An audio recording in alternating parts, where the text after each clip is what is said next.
जय सिया राम। सब सुख लहे तुम्हारी सरना, तुम रक्षक काहू को डरना। हनुमान जी की शरण में जाने के बाद सभी सुखों की प्राप्ति हो जाती है। आप स्कूल के प्रार्थना पे ध्यान दीजिए जो बच्चों को कराया जाता है, हम सभी ने किया है कि इतनी शक्ति हमें देना दाता, मन का विश्वास कमज़ोर होना। ये बहुत बड़ी बात है। मन का विश्वास जब कमज़ोर पड़ता है उसके बाद ही चीज़ें फलित नहीं होती, घटित नहीं होती। क्योंकि संसार में हम जो कुछ भी देख रहे हैं, जो हमारे सामने जो भी संसार दिखाई दे रहा है, भागती दौड़ती गाड़ियाँ, ऊंचे ऊंचे मंजिलें, इमारतें और तमाम जो सुख सुविधाएं हम देखते हैं, भौतिक चीज़ें देखते हैं, यह सबसे पहले किसे के मन में उपजी थी। मन में इसका निर्माण हुआ था। तो जो भीतर था पहले, वही बाहर दृष्टिगोचर हो रहा है, वही बाहर दिख रहा है। इसलिए आज जो कुछ भी हमारे मन में निर्मित होगा, मन के श्रद्धा के अनुसार, मन के विश्वास के अनुसार, वही कुछ दिनों के बाद फलित होना शुरू हो जाएगा, सामने दिखना शुरू हो जाएगा, आंखों के सामने आ जाएगा। लेकिन पहले उसको भीतर घटित कराना होगा। आज एक ऐसे ही लघु मंत्र कह लीजिए, एक छोटी सी चौपाई है, बहुत बड़ी नहीं है, लेकिन इसका असर बहुत ज़्यादा है। और आज की शब्दावली में इसको स्विच वर्ड्स कह लीजिए। स्विच वर्ड्स इसलिए क्योंकि जिस प्रकार से स्विच दबाने के बाद प्रकाश फैल जाता है, बिजली का बल्ब रोशन हो जाता है, इसी प्रकार से कुछ ही दिनों में, बल्कि एक सप्ताह के भीतर ही आपको इसमें परिवर्तन दिखाई देना शुरू कर देगा। लेकिन सिद्धांत वही है जो हमने कहा कि मन का विश्वास कमज़ोर होना। बाहरी चीज़ों पे विश्वास करना बहुत आसान है, अक्सर व्यक्ति कर लेता है, लेकिन खुद पे भरोसा, खुद पे विश्वास, ये थोड़ा मुश्किल हो जाता है। बाहरी विश्वास का तात्पर्य अगर इस हिसाब से ले लें कि व्यक्ति जब कथाओं को सुनता है, हनुमान चालीसा को पढ़ता है, उसे इतना तो पता चल जाता है कि ये संकट मोचन है। बहुत से लोगों का संकट दिन प्रतिदिन रोज़ हरते हैं। रोज़ इतने बड़ी संख्या में लोग मंदिर जा रहे हैं, इतने हनुमान जी के दीवानों की संख्या है, इतनी बड़ी संख्या में लोग भक्ति कर रहे हैं, तो इतना तो तय है। और बहुत से भक्त भाव विह्वल होकर के बताते भी हैं कि हमारे जीवन में ये बदलाव हुआ, इस प्रकार की खुशियाँ आई, हनुमान जी की जब हम शरण में गए तो सब कुछ बदलने लगा। ये तो व्यक्ति सुनता है, विश्वास तो हो जाता है हनुमान जी पे, लेकिन खुद पे जब खुद की बारी आती है तो कई बार होता है कि विश्वास थोड़ा डिगता है। डिगने का मतलब हो गया कि वो सोचने लगता है कि उनका तो हो गया, पता नहीं मेरा होगा कि नहीं होगा। वो तो अच्छे भक्त हैं, बड़ी भक्ति करते हैं, देखो इतना पाठ करते हैं वो, इतना तो हम सक्षम भी नहीं है करने में। इस प्रकार से पूजा करते हैं, इतने मिष्टान ले जाते हैं, इतने फल ले जाते हैं, ये तो बड़े भक्त दिखाई दे रहे हैं, हम तो अकिंचन हैं, हम तो बड़े छोटे भक्त हैं, लगता है मेरा सुनेंगे कि नहीं सुनेंगे। ये इस तरह की जो बात आती है ना, तो मन का विश्वास कमज़ोर पड़ता है। इसलिए मन का विश्वास कमज़ोर होना, इतनी शक्ति हमें देना दाता। दाता से कहा जा रहा है कि इतनी शक्ति आप दे दें कि ये मन का जो विश्वास है कमज़ोर ना पड़े। और ये मन जब विश्वास करेगा ना, और जिन चीज़ों में विश्वास करेगा वो चीज़ें घटित हो जाएंगी। इतनी शक्ति है इस मन की, मन के विश्वास से सब संभव हो जाता है। इसलिए मन से विश्वास करने की आवश्यकता है।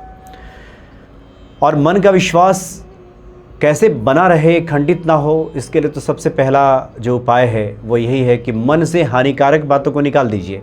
बहुत सारी हानिकारक बातें दिन भर आती रहती हैं सुबह से, ऐसी वैसी बातें, नेगेटिव चीज़ें हम लोग सुन लेते हैं, नकारात्मक चीज़ें, पता नहीं होगा कि नहीं होगा, मेरी स्थिति ऐसी है, ये है।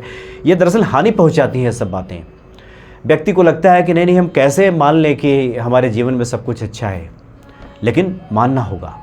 जब आप उस सर्वसमर्थ ईश्वर के भक्त हैं तो भक्ति का मतलब ही हुआ कि सर्वसमर्थ ईश्वर अगर आपके साथ हैं, आपके सर पे उनका हाथ है, तो फिर उनके ऊपर तो भरोसा होना चाहिए। तो जो उनके पास है वैसा कैसे हो सकता है कि आपको प्राप्त ना हो। अगर आप भक्ति करते हैं तो भरोसा जमने का एक कारण है। इस कारण से भी भरोसा जमा लें कि वो अष्ट सिद्धि नवनिधि के दाता हैं, निश्चित ही देंगे। ये कारण बना लें, भले ही अभी नहीं है। कई बार होता है कि जेब में चीज़ें नहीं होती, जेब में नहीं होता, लेकिन ये पता है कि एक जगह रखा हुआ है और वो मिल जाएगा। कम से कम इतना भरोसा हो जाए तब भी व्यक्ति प्रफुल्लित हो उठता है, तब भी वो प्रसन्न हो जाता है। उसके भीतर का भाव समाप्त हो जाता है। तो कम से कम ये भाव भी रहे, ये भाव भी आ जाए तो दिमाग से जो हानिकारक बातें हैं ये निकल जाती हैं। नेगेटिव बातें जो दिन भर चलती रहती हैं वो सब खत्म। तो पहले तो ये करना होगा प्रयासों के तहत कि एकदम दिमाग से हानिकारक बातें जो हैं, फिजूल की बातें हैं, उसको निकाल देना है। सर्वसमर्थ ईश्वर सब कर देंगे, आपका भी कर देंगे, ये भाव बिल्कुल लाना है। तर्क वितर्क की गुंजाइश छोड़ देनी है कि होगा कि नहीं होगा, इनका हुआ उनका हुआ, ऐसा हुआ वैसे हुआ, बात ख़त्म। बिल्कुल भरोसे के साथ आपका भी होगा। ये पूर्ण विश्वास कैसे बढ़े, ये लघु मंत्रों की बातें इसलिए होती हैं क्योंकि इसमें बहुत ज़्यादा तर्क वितर्क की गुंजाइश कम रहती है। अब बहुत बड़े बड़े अनुष्ठान करें तो उसमें बहुत सारी तर्क वितर्क की गुंजाइश हो जाती है, ठीक से हुआ कि नहीं हुआ, ये हमने किया कि नहीं हुआ, वो विधि हुई कि नहीं हुई, ये चढ़ाया कि वो नहीं चढ़ाया। तो कई बार इस तरह की बातें मन में आने लगती हैं। तो लघु मंत्रों के साथ, बीज मंत्रों के साथ है कि तर्क वितर्क की गुंजाइश खत्म हो जाती है। क्योंकि कुछ तो ऐसे बीज मंत्र हैं जिसका कोई शाब्दिक अर्थ दिखाई नहीं देता। तो शाब्दिक अर्थ दिखाई नहीं देता तो जो हमारा चेतन मस्तिष्क है वो सब सबकॉन्शियस माइंड, जिसको हम लोग, अगर आप सनातन के शब्दों को लें तो इसको कहते हैं कि जागृत अवस्था और सुसुप्ता अवस्था। ये जो जागृत अवस्था है ये कॉन्शियस माइंड है, जागृत अवस्था है। ये सुसुप्ता अवस्था उसको कहते हैं जिसको सबकॉन्शियस माइंड कहते हैं, अवचेतन मस्तिष्क। तो सुसुप्ता अवस्था में जो चीज़ें वो ट्रांसफ़र होने लगती हैं, जाने लगती हैं, वो फिर फलित होने लगती हैं।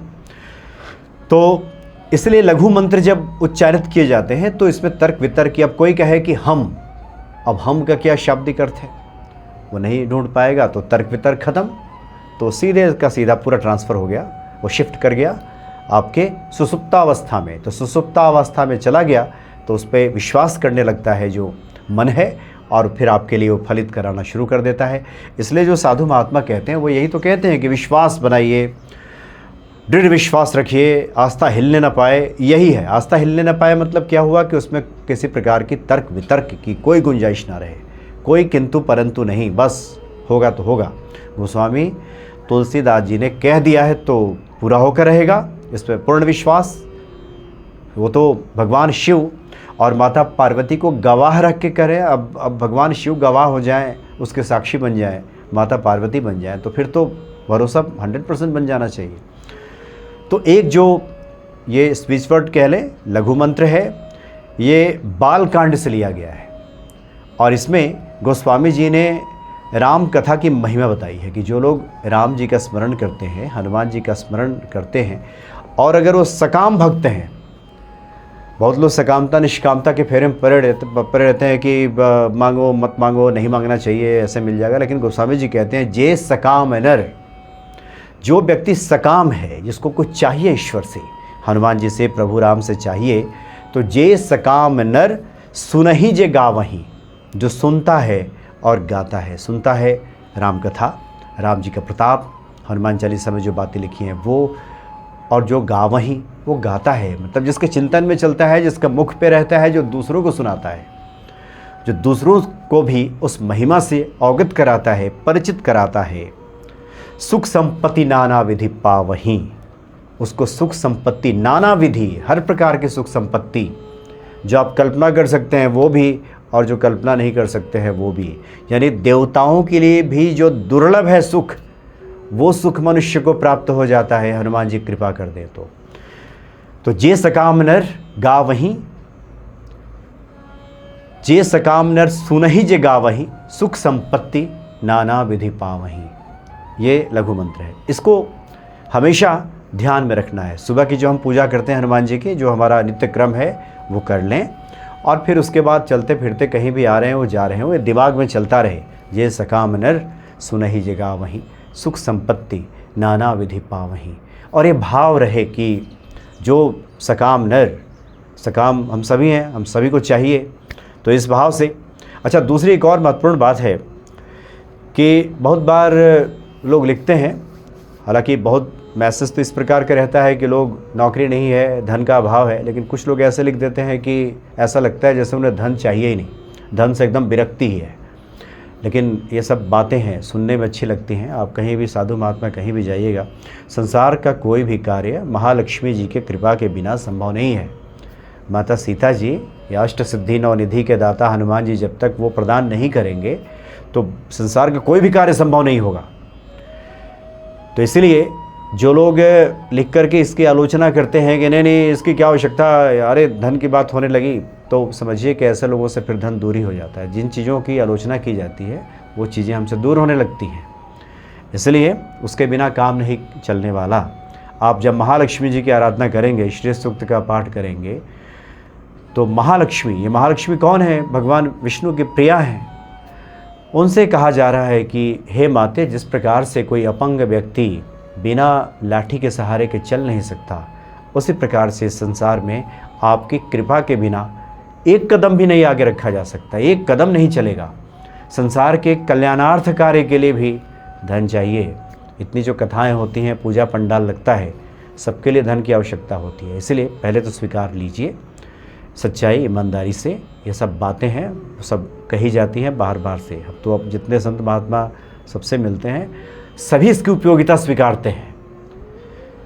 अब कहने के लिए कोई कुछ भी कहता रहे, बार बार तो कहना बड़ा आसान लगता है, लेकिन उनका भीतर, तो इसीलिए इसको उसी रूप में, उसको अर्थ में उसको समझने की आवश्यकता है कि जे सकाम नर सुनहि जगावहीं, सुख संपत्ति नाना विधि पावहीं। इस दिन भर चलता रहे। उपाय ये भी है कि इसको 3 बार बोलिए, 1 बार लिख लीजिए, तो फिर एक्टिवेट हो जाता है। और सबसे बढ़िया जो उपाय है, जिस वक्त हम रात्रि में शयन करने जाते हैं, सोने जाते हैं, उस वक्त इत्मीनान से कहीं सोने के पहले मोबाइल वगैरह हटा करके, और इसको मन ही मन जपने के बाद फिर मोबाइल नहीं देखना है कि, या फिर कोई चर्चा नहीं, कोई किसी से कोई बातचीत नहीं, सो जाना है बस। इसी को बैठ करके 5 मिनट आँख मूंद करके, जितना हो जाए आँख मूंद करके, जे सकाम नर सुनहि जगावहीं, सुख संपत्ति नाना विधि पावहीं, इस प्रकार से कह करके 5 मिनट 7 मिनट करके, और फिर वो आँख बंद करके, और यही स्मरण में लाते हुए, गोस्वामी जी की जो ये पंक्ति है, इसको स्मरण में लाते हुए नींद में चले जाइए। और जो हमने कहा कि हानिकारक चीज़ों को दिमाग से निकालते रहिए, वो हानिकारक चीज़ें जब आएँ तो उसको प्रयासों के तहत हटा दें। आप एकदम देखिएगा, गारंटेड 8 दिनों के भीतर स्थिति में सुधार आ जाएगा। सबसे पहली बात तो यह है कि जीवन का आनंद आने लगेगा।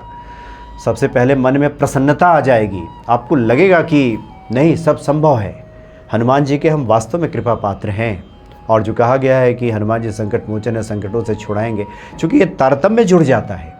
उस आनंद कंद भगवान के जो भक्त होते हैं, वो आनंद में होते हैं। जो उनकी महिमा से परिचित है, वो दुखी नहीं रहता, उसके मन में किसी प्रकार की पीड़ा, दुख ये नहीं आती। अब इसमें लोग लिखते हैं कि जिस पे बीतता है वही जानता है, तो बीतता तो ठीक है, जाके पाँव न फटे बेवाई, सो क्या जाने पीर पराई, ये ठीक बात है। लेकिन जिसके पाँव में ये बेवाई फटी है, इलाज तो उसी को करना होगा। दूसरा उसको, उस व्यथा को समझ के ही क्या करेगा? इलाज तो उसी व्यक्ति को करना होगा। तो इसलिए आप पूरी तरह से इसको रात्रि में सोते समय, जे सकाम नर सुनहि जगावहीं, सुख संपत्ति नाना विधि पावहीं, हर प्रकार की सुख संपत्ति उससे प्राप्त हो जाएगी। और ये बालकांड से लिया गया है, और बहुत ही ये अकाठ्य है, ये निश्चित ही इसमें सफलता प्राप्त हो जाती है। इस प्रकार से इस विधि से कोई करके देखे तो उसको बहुत बड़े अनुष्ठानों में भी जाने की आवश्यकता नहीं होगी। और निरंतर जब स्मरण में चलेगा, मन की प्रसन्नता आएगी, और 1 सप्ताह के भीतर स्थिति बदलने लगेगी। आप करके देखिए और उसके बाद कमेंट कीजिए। हम निश्चित ही, मेरा पूरा विश्वास है कि हनुमान जी की कृपा से निश्चित ही कल्याण होगा। जय सिया राम।